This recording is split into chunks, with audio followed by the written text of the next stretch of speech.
गुहागर नगर पंचायतीनं प्रसिद्ध केलेला शहर विकास आराखडा चांगलाच वादात सापडलेला आहे। आता पालकमंत्री उदय सामंतांनी केलेला आराखडा रद्द करण्याची मागणी मुख्यमंत्र्यांनी मान्य केली आहे। त्यामुळे आमदार भास्कर जाधव यांना शह देण्याची ही खेळी आहे का अशी चर्चा सुरू झाली आहे। स्थानिक आणि प्रशासनामध्ये आराखड्यावरून संघर्ष सुरू असतानाच राजकीय हस्तक्षेप सुरू झाल्यानं हा वाद चिघळणार असल्याचं स्पष्ट झालंय। शहरातले रस्ते 18 मीटर रुंद केले जाणार असल्याचं आराखड्यात नमूद करण्यात आलेलं होतं। तसंच अनेक जागांवर आरक्षणही दाखवण्यात आलेलं होतं। यामुळे अनेक जण बेघर आणि धार्मिक स्थळं नष्ट होण्याची भीती निर्माण झाली होती। त्यामुळे शिवसेनेनं पालकमंत्री उदय सामंत यांच्याकडे आराखडा रद्द करण्याची मागणी केली होती।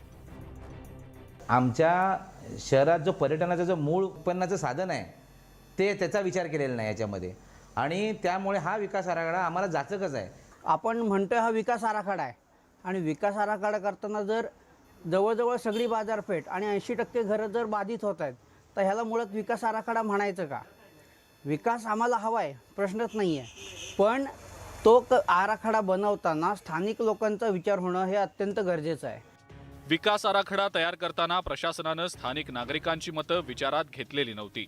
शहराची ओळख नष्ट करणारा हा आराखडा असल्याचा आरोप स्थानिकांनी केलाय। 100 वर्षांपूर्वीच्या शाळाही तोडू द्यायच्या का असा सवाल नागरिकांनी विचारलाय। तर या मुद्द्यावरून राजकारण नको अशी भूमिका नगराध्यक्षांनी घेतलेली आहे।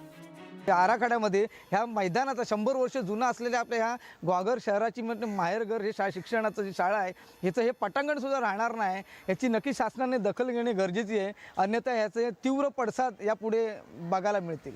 3 महिन्यात गुहागर नगरपंचायतीचा कार्यकाळ संपुष्टात येणार आहे। नगरपंचायत ताब्यात घेऊन भास्कर जाधवांना दणका देण्यासाठी शिवसेना भाजप युतीनं हालचाली सुरू केलेल्या आहेत।